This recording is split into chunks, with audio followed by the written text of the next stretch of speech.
When it comes to video games, I feel like no number is more volatile to how people see you than playtime. For example, if we look at my most played game on Steam, which is No Man's Sky, this number will almost never be a good thing. At the time of writing this, I'm hovering around 280 hours spent on the game. Here's where the problem arises. There are two groups of people who are reacting to that number, and I know exactly what they are both thinking. The first group of people are people who don't spend much time around video games, maybe casually game every once in a while, or just don't fully understand the appeal of them. They're thinking that this number is way too big and that I need to stop wasting my life and do something more productive. However, the second group is the exact opposite. They're the group of veteran players, esports pros, and diehard players who think that a measly 280 hours is nothing compared to the 2,400 hours they have on CSGO, Skyrim, or any other game that you can play for vast quantities of time. Here's why this can be a problem. No matter who I'm talking to, my playtime isn't a positive topic. It's either embarrassingly long or amateurishly short, depending on who you ask. I've noticed certain trends in how people play games, and I've narrowed it down to more or less three groups of people. They all spend the same amount of time on gaming, but the amount of games, money spent, and their goals are all widely different.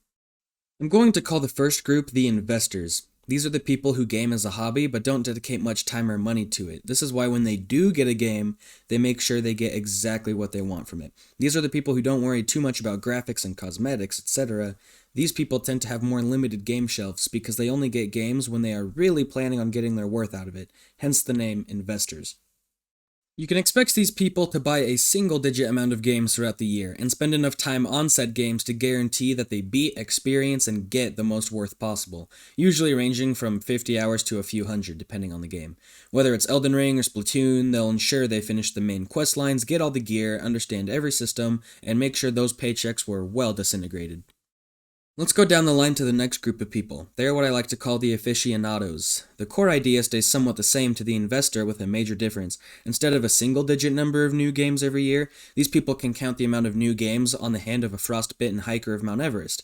It's an anomaly if they try more than one new game a year for more than a couple hours. These are the people who don't just invest in the game, but truly master it and become experts in their field. Some examples of these range from esports pros spending thousands of hours and perhaps dollars on CSGO, Valorant, Team Fortress 2, you name it. Another type of aficionado is the fully committed single-player diehard, whether they're buying a $3,000 gaming PC just so they can run their souped-up Morrowind Modtastrophe, or if they insist to this day that Ocarina of Time is the greatest game ever invented. These are the people who know exactly what they want, and they are content to keep it that way. Instead of spreading a lot of focus time on a couple games like the investors, the aficionados like to sink hundreds and probably thousands of hours into the game or two that they find truly sacred. The last on this list is what I've dubbed Nomad, also known as the 30-hour bingers.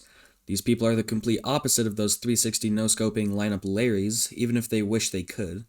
They always want to invest time in the game and finish the game that they buy, and they like being passionate about a few notable games, but there's one problem in getting in the way of this. These people have the attention span and motivation capacity of a little smooth-brained, protein-packed item of consumption who talks to people on the internet. Yeah, I highly consider myself as part of this group. Allow me to explain how they operate. The 30-hour bingers love playing games, but they just can't stay focused on one for the life of themselves. The game libraries of these people expand far quicker than the other two. A new game a month is a pretty good average, but can definitely double and maybe even triple that on a good year of releases. These people will get a new game, fall in love, and sink that 30-hour chunk in a pair of weeks. Once they get to the end of that binge, they usually feel a bit bad abandoning the game that they love so much, but they just find it impossible not to get a shiny new one and repeat the process yet again. That doesn't mean these people don't have high hour counts on games, it's just that they do it in bursts. For example, the 280 hours of No Man's Sky I mentioned earlier weren't done at the marathon pace of the aficionados, but instead done by getting addicted to the game for a few weeks, plopping down those 30 hours, then moving on. After a month or two, maybe the game gets an update, or you just get that bee in your bonnet and you can't help but go back to it and drop another 30. Over the years, the true favorite game hour counts steadily increase, but overall, the Steam accounts of these people have a lot of games and a good handful of hours for every game. A lot of hobby budget in this area goes to stocking those shelves of games and focuses a lot less on accessories or graphics, though that doesn't mean they don't splurge on new tech every once in a while. Now that we've gone into detail on the three big chunks of game hobbyists, I'm going to delve more into the 30-hour theory. Obviously, it's not always 30 hours. I've just noticed it to be the average benchmark in my own experience. I'd love to go more in depth on the investors and aficionados, but I just don't know the ins and outs of the thought processes of those types as much as I know, well, my own. So here we go. As could be guessed, I'll use myself as just about all the examples, since I have very easy access to the headspace of this individual. I feel that it would be more easy to explain through example than to just tell you. The main example I'll use is just how I've spent my time gaming since around the beginning of last September. This should hopefully give a good enough slice of the pattern to show what I mean. One of the most notable things about last September for me was my viewing of the Netflix original series Cyberpunk Edgerunners. I've always been a fan of the cyberpunk genre, so I was stoked to watch the show. When I first started watching it, I didn't even know that it was actually related to the game that it was based off of. However, upon finishing the last episode, there's nothing I wanted to do more than play Cyberpunk 2077 for the first time. However, I was hesitant to get the game due to the numerous PR disasters, so I instead got another game that randomly caught my eye and also was on sale. A little indie game called Ancient Gods. Curious to know more about it? Check out this video, and this one, and of course, this other one. Within a month, I had sunk a bit more than the standard 30 hours into the game, and by the time I was ready to move on to a different game, I decided to nab Cyberpunk when it was on sale and give it a go. After another month, I'd beat the main quest in a little more than 30 hours. Strange how that number just keeps organically popping up. Once I got my initial fix of Cyberpunk, I already had my sights set on Dwarf Fortress, so I of course bought and binged another 30 hours on that, then got Pharaoh, A New Era, in yet again 30 hours. After that, I looped back around to Cyberpunk for another burst of playtime, and most recently back to No Man's Sky and enjoyed its latest update for yet another 30 hours. This trend has continued with plenty of games, but I'm sure by now you get the gist. I haven't even touched on the fact that I've been getting an average of one VR game a month for the past 2 years. Funnily enough, this is also the approach I take on writing my scripts for these videos. This, ironically, is actually one of the rare cases when I actually finished a script without starting a new script halfway through. To be fair, this script is one of the ones I started halfway through a different one, so maybe it's not that much of a milestone either way. This is by no means me trying to say that one style is better than the other. They clearly all have pros and cons. I'd list them, but it's so subjective that everyone's view on what they would be is different. It all just boils down to what you prioritize in your gaming experience. Do you value getting a deep, intimate knowledge and insane skill with a game, or do you budget out every penny and minute on only a handful of games so you're sure that you get exactly what you want? Or do you just not have the motivation or attention to stay on a game for more than a few dozen hours, so instead you just have a terrifying library expansion? I'm also not necessarily trying to fit anyone into a single box. Obviously, there are more than 3 ways to play games. I'm not exactly a behavioral psychologist, so none of these theories really have a deep scientific basis. I'm just making large generalizations for the sake of discussion and ideas. Even though I identify most with gaming bursts, that doesn't exactly mean I don't want to get my money's worth from a game, or that I don't want to deep dive into certain games more than others. This is just the part where I pretend like the joke earlier about the $3,000 Morrowind PC wasn't about me. Anyway, everyone probably matches a few characteristics of every label I've proposed so far. However, I'm sure there's one you identify with more than the others. I really don't want to overcomplicate things, so I'm just going to avoid going into exceptions or sub-labels or anything like that. For the sake of understanding, I'll just stick to the big 3, the investor, the aficionado, and the nomad. Next up, I want to give a rundown of a staunch investor that I know, and the root of where a lot of these ideas came from. He's probably the most stereotypical investor archetype you could find. He's the kind of person to start putting water in the bottle when the soap starts running low, claiming that it's just as good when the soap is 30% water, but letting it last an extra month.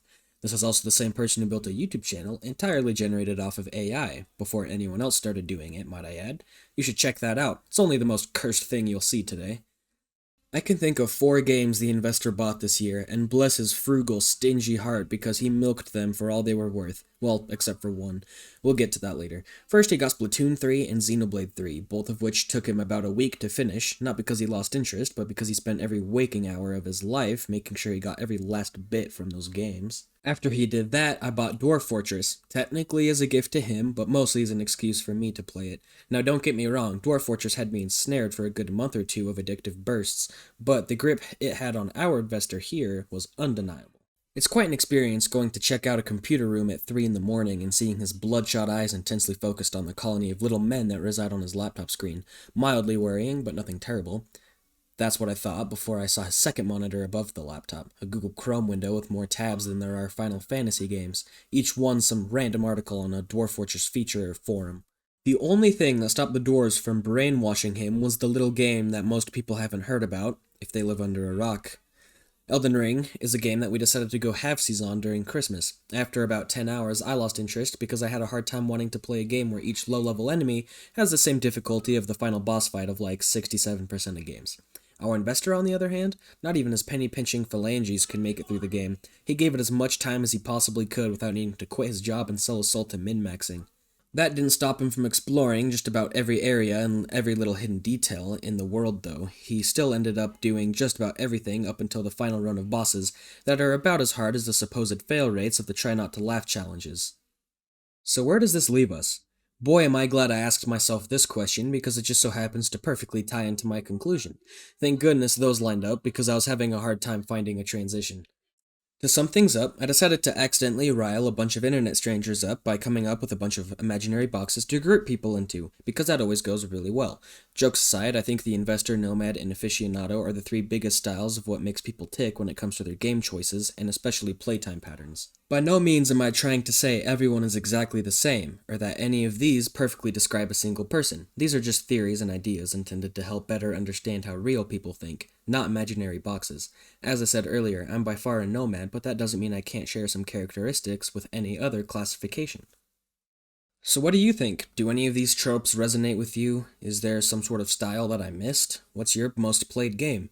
Give me every little detail and hot take down below in the comments. I can't wait to see what gaping holes inevitably lurk in my ideas. Because at the end of the day, I just like talking about the things I love, and this is such a fantastic place for that. If you just so happen to want to hear more of my enamoring voice, you can always check out my other content. And if you just can't bear to miss a single hot take from this hard-shelled but thicker-skulled individual, you can always gobble down that subscribe button. You know I had to ask eventually. But whether you ever hear this disjointed voice talk to you from the void of your speakers again, just remember to love yourself as much as those aficionados love a random game from the early 2000s. Alright, so please forgive the fact that I went 3 months in between uploads. I know it's not a huge deal for a channel of my size, but, I probably should have had a bit more motivation to get this one out.